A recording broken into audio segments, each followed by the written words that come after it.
안녕하세요. 인코랩TV 김승철입니다.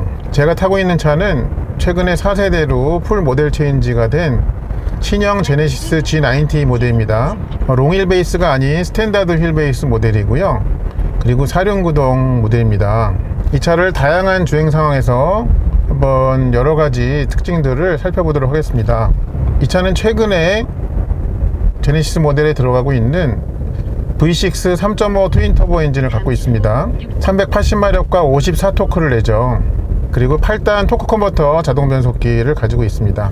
먼저 이 차에 있는 주행 모드를 어떤 게 있는지를 좀 살펴보겠습니다. 여기 드라이브 모드 버튼을 누르면 에코, 컴포트, 스포츠가 있고요.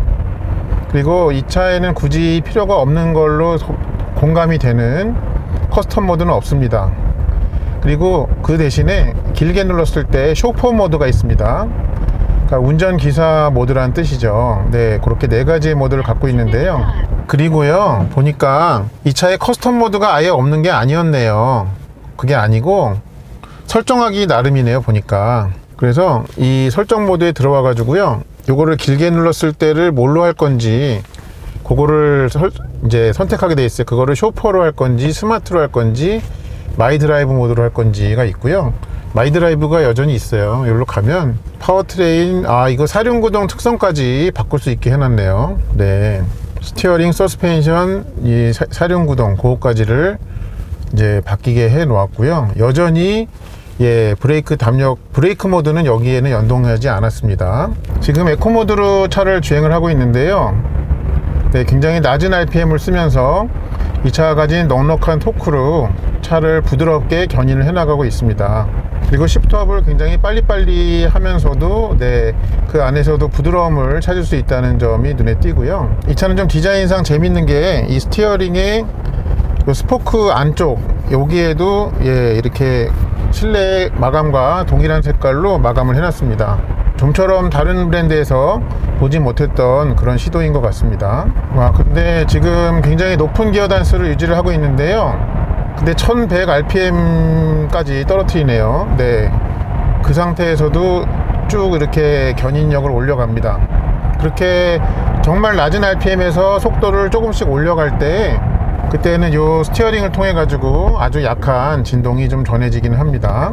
그리고 이 차에서 좀 눈에 띄는 게 전에까지는 어떤 운전자 보조와 관련된 기능이나 크루즈 컨트롤이 오른쪽에 있고, 그 다음에 음성 인식 기능이나 어떤 전화 걸고 받거나 하는 게 왼쪽에 있었는데 그 둘의 위치를 좀 스왑을 한 게 좀 눈에 띕니다. 저한테는 아직까지는 이쪽에 이제 주행 관련 버튼이 있는 차종을 오래 타 와가지고 그게 더 익숙한데, 그거는 뭐 사람의 취향에 따라서 다르게 받아들여질 것 같습니다.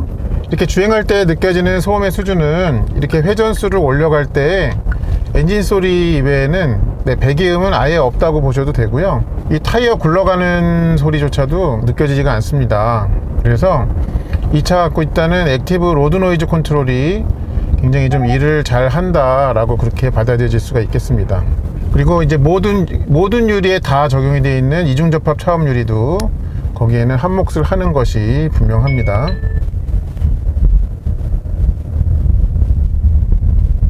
지금같이 분명히 여기 노면이 안 좋거든요. 많이 울퉁불퉁하고. 그런데 이런 데를 통과할 때에도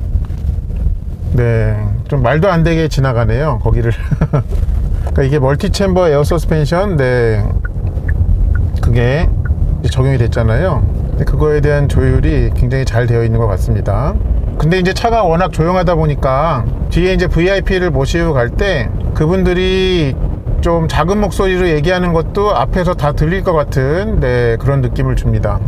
그래서 뒤에 앉으신 분이 뭔가 좀 비밀스러운 얘기를 나누실 때에는 귓속말로 서로 나누시는 거를 좀 추천을 드리고 싶네요. 자, 이렇게 내리막길이 계속돼서 이 다운시프트를 한번 시도를 해보겠습니다. 이 패드를 통해 가지고 한번 당겨 볼게요. 일단 이걸 한번 당겼더니 7이라는 숫자를 보여주는데요. 그 다음에 그 아래 단계로는 더 내려가지는 않습니다. 그러니까 얘는 그냥 여러 단을 낮추려면 이 시프트 페달 마이너스 쪽을 이제 여러 단을 낮추어야 한다, 그렇게 보시면 되겠습니다.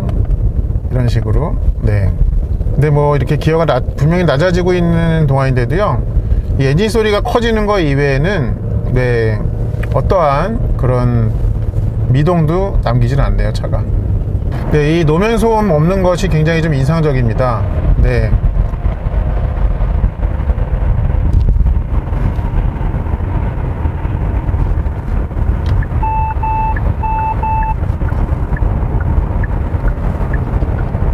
지금 기운같이 이제 방향지 시등을 켜가지고 차선을 옮길 때 옆에서 위험 상황이 있으면은 이 핸들을 통해 가지고 네, 진동으로 알려주는 것도 있고요. 지금 증강현실 내비게이션을 켜고 가고 있는데요.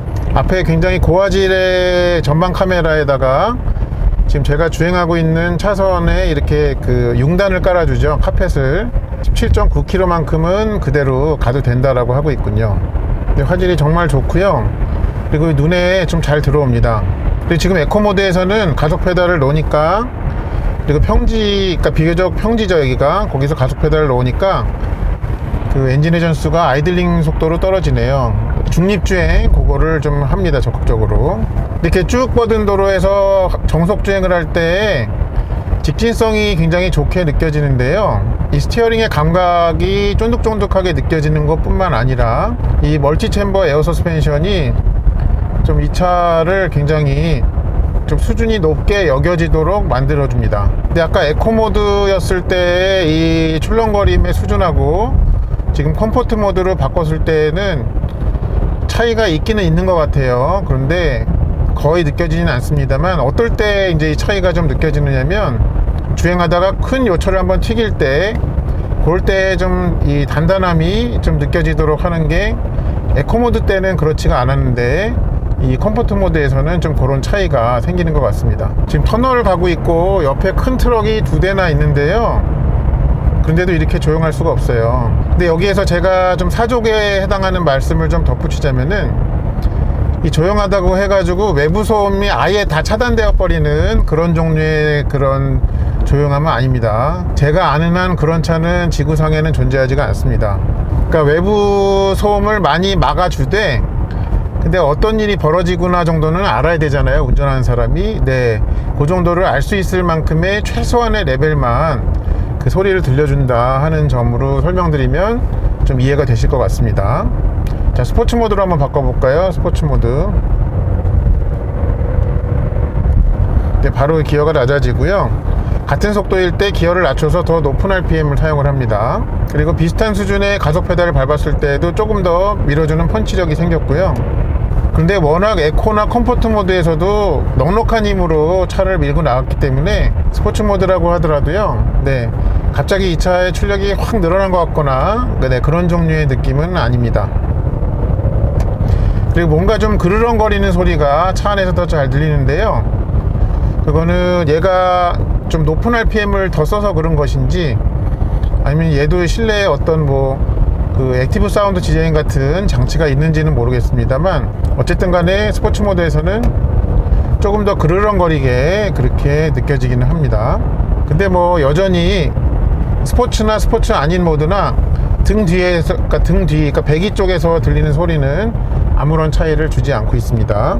그리고 이 차에는 직접식 그립 감지 시스템이 들어갔다고 하죠. 그러니까 전에까지의 현대 제네시스는 네, 여기 핸들에 걸리는 운전자가 만지는 이 토크로 이 핸들을 운전자가 쥐고 있다라는 걸 감지를 했었다면, 그렇지 않고 요 스티어링 림에 이제 흐르는 전류를 이 사람의 손이 닿을 때 거기에 변화가 생기는 걸 가지고 지금 만지고 있구나, 그렇게 좀 감지를 하는 방식으로 바뀌었다고 합니다. 그래서 그런지 차를 출발해 가지고 지금까지 한 30여 킬로를 오는 동안에, 물론 제가 스티어링을 놓지 않았지만 잡고 있는데도 이 핸들을 잡으라는 그런 오류성 메시지는 전혀 띄우지 않은 점이 좋습니다. 지금 쇼퍼 모드로 계속 가고 있는데요, 그 다른 모드에서의 차이보다 이 브레이크에서 차이가 있네요. 그러니까 다른 모드보다 브레이크가 좀 더 늦게 밟힙니다. 좀 쑥 들어간 다음에 그때부터 좀 제동력이 높아지기 시작하는 그런 특징이 있습니다.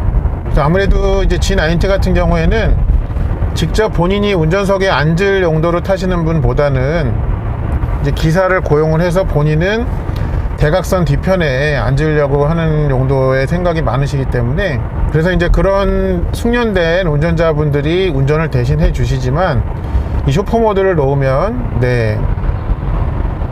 그럼 브레이크를 밟을 때에도 조금 더 뒤에 앉으신 분들이 몸이 울컥거리지 않는다고 느끼기가 좋게 그렇게 좀 나옵니다. 제가 바로 한번 제동 특성 차이를 보기 위해서 에코 모드로 좀 바꿔볼게요. 네, 에코 모드는 좀 브레이크가 위쪽에서부터 그 밟히기 시작하고 거기서부터 제동력이 좀 살아나는 느낌인데요. 슈퍼 모드는 페달이 어느 정도 쑥 들어간 다음에 거기서부터 그게 느껴진다는 점을 좀 말씀을 드리고 싶습니다. 그리고 실내에 뉴스페이퍼 이름이 들어가는 우드 트림이 이렇게 들어가 있죠. 그래서 여기 우드 트림인데 이거를 제작할 때 이제 버려지는 신문지를 적용을 해가지고 같이 혼합해서 만든 이제 우드 트림이라고 말하고 있는데요.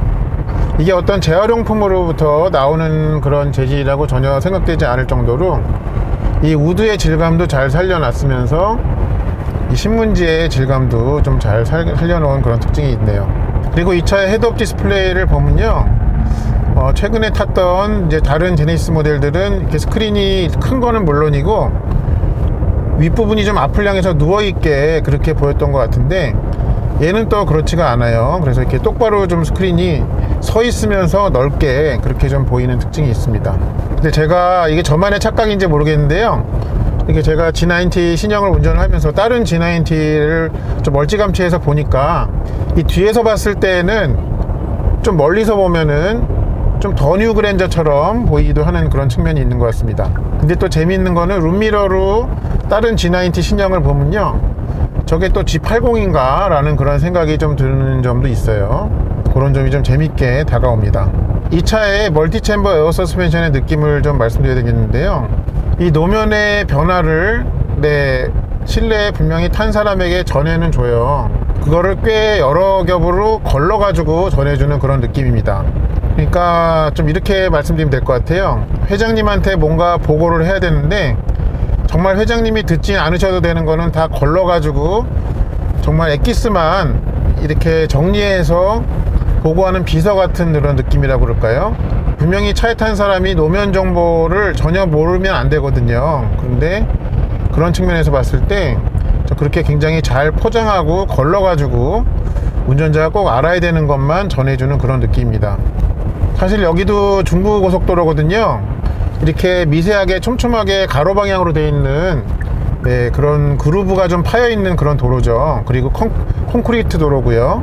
근데 여기 주행할 때 노면 소음의 특징은요, 그냥 매끄러운 아스팔트를 주행할 때와 같은 수준입니다. 다시 한번 이 차가 갖고 있는 액티브 로드 노이즈 컨트롤을 좀 그게 열심히 일하고 있다는 것을 잘 알 수 있는 것 같습니다. 이 차가 좀 저는 약간 이해가 안 되는 부분이 하나 있는데요, 바로 여기, 그러니까 이 스티어링의 바로 바깥에 시선이 머무르는 거기에 넓은 면적으로 은색 버튼이 두 개가 양쪽에 있죠. 근데 여기가 뭔가 좀 이 버튼을 여기에다 배치해야 됐나 좀 싶은 게 있습니다. 여기는 오른쪽은 지금 이 계기판 조명 밝기 조절 버튼이고요. 이렇게. 그리고 요 왼쪽 여기는 이 트렁크 열림 버튼이에요. 근데 뭔가 여기는 주행과 관련된 버튼을 더 넣는 것이 맞지 않았나 하는 생각이 좀 강하게 듭니다. 뭐 하다못해 드라이브 모드 버튼이 될 수도 있고요, 아니면 여기 지금 왼쪽 아래에 조그맣게 배치되어 있는데 이게 에어 서스펜션이다 보니까는 차고를 높이는 버튼이 있잖아요. 뭐 과속 방지턱을 넘는다든지 아니면은 비포장에 들어갔을 때, 물론 그것도 주행 중에 도심에서는 좀 사용할 일이 많진 않지만 어쨌든 그런 것들이 더 주행과는 연관이 있다라고 보기 때문에 그런 거를 여기에 좀 배치하면 어땠을까 하는 그런 생각이 좀 듭니다. 자, 이 자동 차선 변경 한번 해볼게요. 지금 여기 표시가 가능하다고 나오기 때문에 잠깐 이 기능을 위해서 손을 좀 빼어보고 있어요. 굉장히 부드럽게 차선을 가고 이렇게 유지하죠. 다시 원래대로 한번 가보겠습니다. 핸들을 잡으라고 나오네. 알았어, 잡을게. 얘가 표시가 지금 안 나오는데 다시 해보겠습니다. 스티어링의 조향력이 미세하게 가해지면서 그 이동한 차선에서의 똑바로 하는 것까지를 네, 잘 해내네요. 자, 뒤에서 차가 좀 가까이 오고 있는데 그런 상황을 잘 인식하는지 한번 볼게요. 네, 경고를 하면서 안 된다고 그렇게 나오고 있죠. 작동 조건이 아니라고 친절하게 네, 잔막으로 띄워주네요.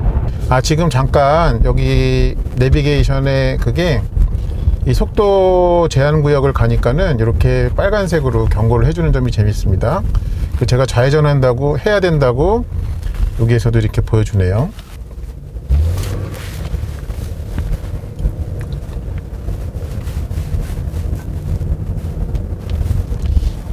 자, 최근 제네시스 모델들에는 브레이크 모드가 있잖아요. 그 페달 담력 특성을 좀 바꿔주는 게 있는데 얘도 이제 있습니다. 근데 얘는 추가적으로 쇼퍼 모드라는 게 하나가 더 추가가 됐어요. 그래서 그거를 좀 차이를 느껴보려고 하는데요. 일단은 그거를 바꾸려면 여전히 P에 있어야 되고요. 브레이크 모드를 누릅니다. 그럼 컴포트, 스포츠, 쇼퍼가 있죠. 제가 혹시 이 드라이브 모드를 한번 바꿔볼게요. 그러면 얘도 연동해서 바뀌는지. 근데 보면은 제가 주행 모드를 계속 바꾸고 있는데 여전히 얘는 컴포트에 남아있죠. 그러니까 이 브레이크 모드는 다른 제네시스 모델들과 마찬가지로 주행 모드와 연동하지는 않는다라는, 그러니까 독립적으로 설정해야 된다라는 거를 좀 확인이 가능합니다. 자, 일단은 지금 이 브레이크 모드가 컴포트인데요.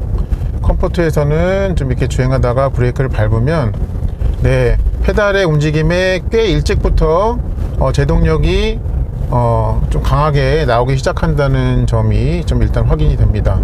그래서 요 컴포트 모드, 그러니까 브레이크 모드에서의 컴포트 모드는 네, 좀 브레이크를 밟으실 때 발의 움직임이 별로 없으신 그런 습관을 가지신 분들에게 좀 잘 맞는 네, 그런 모드라고 보시면 되겠습니다. 자, 그럼 요번에는 이 차가 멈춰 있는 동안에 이용해 가지고 스포츠로 이걸 바꿔 놓을게요. 브레이크 모드를. 아, 이게 재밌네요. 브레이크 모드를 바꿀 때마다 캘리퍼 색깔을 다르게 해놨어요. 컴포트는 흰색, 스포츠는 빨강, 쇼퍼는 네, 재밌네요. 실제로 캘리퍼가 그 도장이 바뀌진 않을 텐데 어쨌든 그 운전자에게 내가 선택한 브레이크 모드에 대한 구분을 좀 확실히 해주는 점이 있네요. 재밌습니다, 아주. 자, 지금 주행 모드는 에코인 상태에서 브레이크만 스포츠인데요. 이거는 좀 이런 느낌이에요. 정말 그야말로 페달에 발을 얹자마자 확 쓰려고 하는 네, 그런 느낌을 좀 줍니다. 이 컴포트와는 차이가 있어요. 컴포트는 밟은 다음에 그 비교적 빨리 제동력을 이렇게 살아나게 하는데요. 얘는 스포츠는 밟자마자 확 쓰는 네, 그런 느낌을 좀 줍니다. 자, 그러면 브레이크 모드를 마지막 보루인 쇼퍼로 할게요. 보라색 캘리퍼, 강수지님이 보랏빛 브레이크라는 신곡을 하나 내주셨으면 좋겠습니다. 그럼 수지 맞을까요? 이렇게 증강현실 내비게이션이 친절하게 이렇게 알려주고요. 네, 제가 가야 되는 차로가 이 두 개 중에 어느 건지도 이렇게 카펫을 깔아줍니다. 지금 이제 브레이크를 쇼퍼 모드로 왔거든요. 쇼퍼 모드는 확실히 굉장히 늦게부터 브레이크가 강해지기 시작해요. 그러니까 조금 밀린다는 느낌이 줄 수가 있을 것 같아요. 근데 제가 아까 여러 가지 설정을 바꿔보면서 이 주행 모드는 바꾸더라도 브레이크 모드는 연동이 안 돼 있었잖아요. 그런데 이제 제가 내린 결론은 그 주행 모드 중에 쇼퍼를 선택을 하면 브레이크 모드를 따로 쇼퍼로 하지 않아도 거기에 맞게 같이 바뀌는 것 같아요. 그러니까 쇼퍼 모드에서만 좀 브레이크가 그렇게 연동이 되어 있는 것이 아닌가, 아까 타봤을 때 좀 그렇게 느꼈어요.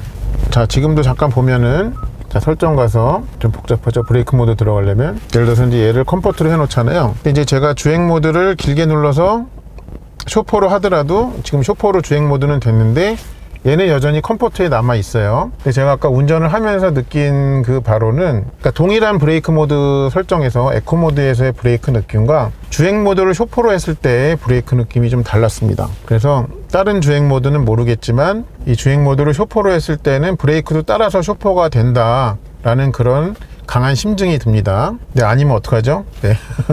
약간 걱정이 좀 엄습해 오긴 합니다. 지금도 이제 제가 좌회전을 앞두고 있으니까 이렇게 동영상에다가 표시를 해주죠.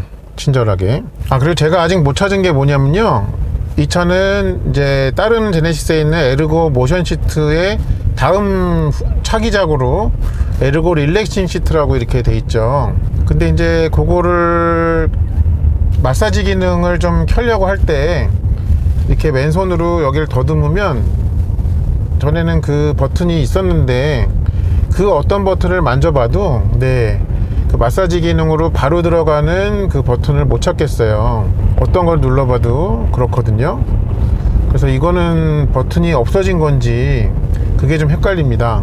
그래서 없앴을 리는 없는데, 근데 이 시트 옆면에 여기에 그 버튼이 없다는 가정하에 마사지 기능을 찾으려면, 여기 바로 가려면 셋업을 가서 차량으로 가가지고 시트, 그래가지고 마사지, 운전석 시트 이렇게 하면 되거든요. 마사지 사용 이렇게 하면은 뭐 여기에 여러 가지 이제 모드가 있고, 허리, 골반, 상체 리프레시 이런 게 있고, 강도, 그러니까 도둑은 아닙니다. 강도가 있고, 작동 시간 뭐 이렇게 있어요. 일단 이게 작동하고 나면은 온몸을 굉장히 마사지를 잘 해주는 것에는 이제 어떤 이견의 소지가 없는데요.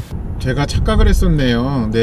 이 시트 옆면에 있어야 되는 마사지 시트 버튼이 없다 그래서 없어졌나 했는데요. 여기 도어 트림에 이렇게 있었습니다. 그렇죠. 저기로 가는 게 맞죠. 그래서 이렇게 3단계로 조절할 수 있게 그렇게 돼 있네요.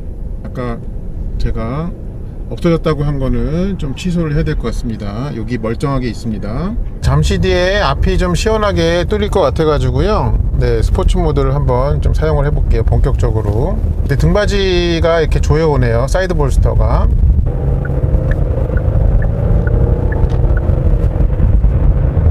스포츠 모드라고 하더라도요, RPM을 아주 높게까지 사용하진 않네요.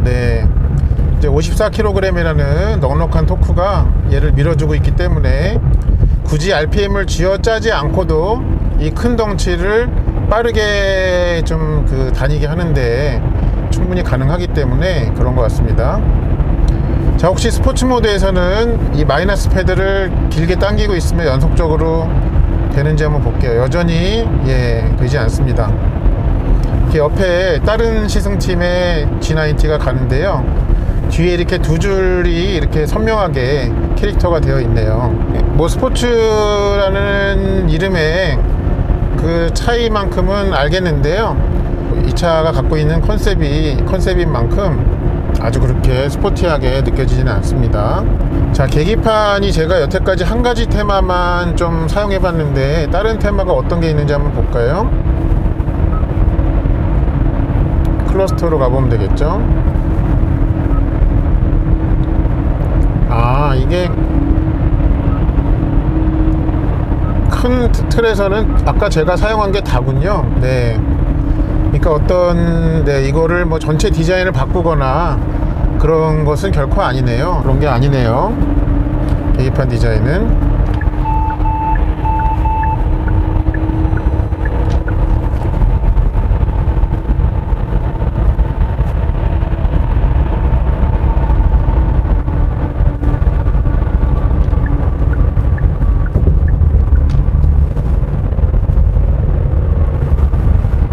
이 차의 여러 주행 모드를 좀 뭐 짧게 제가 사용을 해 봤는데, 이 차의 컨셉하고 제일 좀 어울리는 거는 쇼퍼 모드인 것 같아요.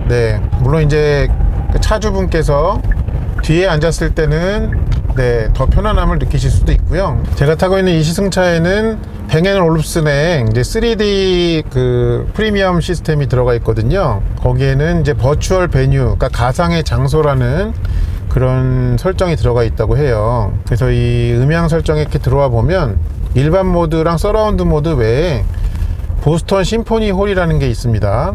아까 이제 담당하시는 분이 설명해 주시는데, 실제로 저 보스턴 심포니 홀을 방문을 해 가지고 이 공간의 특성을 다 이렇게 측정을 해 가지고 그걸 반영한 것이라고 합니다.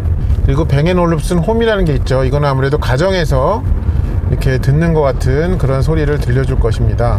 근데 앞으로 이제 요 메뉴의 종류는 이 무선 업데이트를 통해 가지고 종류가 개수가 좀 늘어날 것이라고 합니다. 근데 제가 뭐 지금 주행 중에 음원을 틀어서 들려드릴 수는 없지만 전체적으로 음색이 굉장히 선명하게 이렇게 느껴졌습니다. 그래서 어떤 귀를 좀 듣는 데 있어 가지고 좀 오래 들어도 좀 그 귀가 금방 피로해지지 않을 그럴 수준의 좀 고음질을 갖고 있더라고요. 물론 이제 비에노 뱅앤올uf슨 사운드는 기본 사양도 이제 15개 스피커를 갖고 있는 뱅앤올uf슨인데 이제 옵션으로 추가하면은 23개로 늘어나면서 3D 기능이 이제 들어가는 거죠.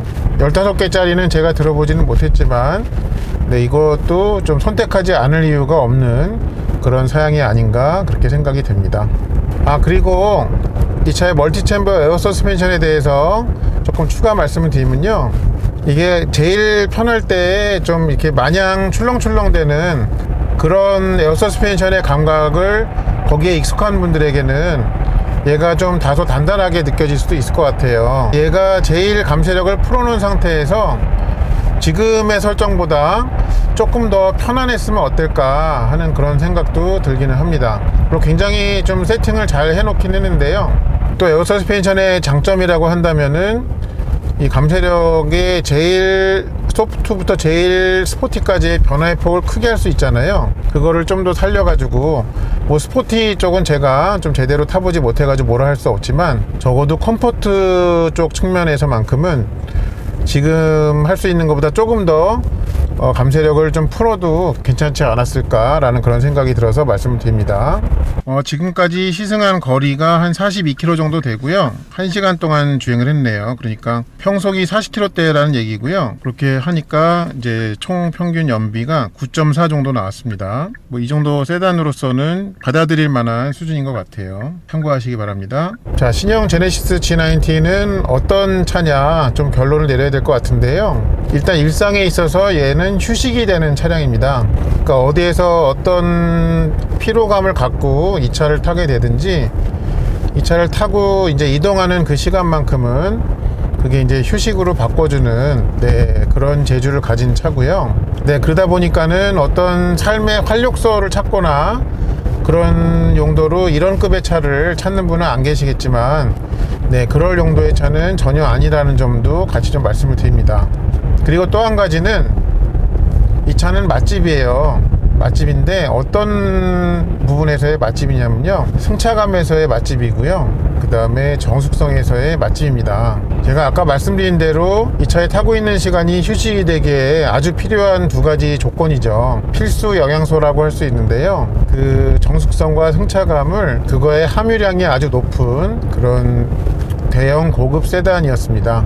그리고 기존의 3세대나 2세대의 G90이나 EQ900이나 아니면 에쿠스를 타셨던 분들이 이 차를 선택을 하신다 하더라도요, 전혀 그게 중복 투자가 아닐 것입니다.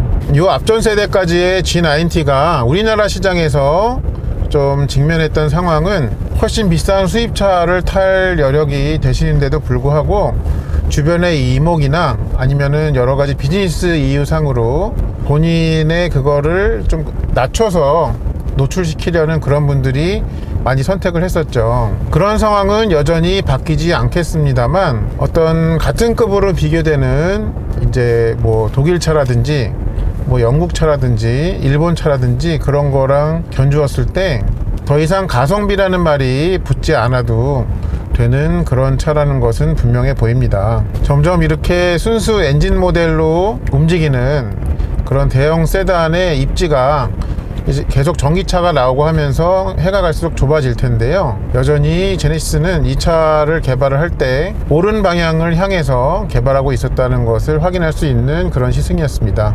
이상으로 4세대로 거듭난 신형 제네시스 G90 스탠다드 모델을 일상 상황에서 타본 리뷰를 마치도록 하겠습니다. 이 차가 궁금하셨던 분들께 저의 영상이 도움이 되었기를 바랍니다. 시청해 주셔서 감사합니다.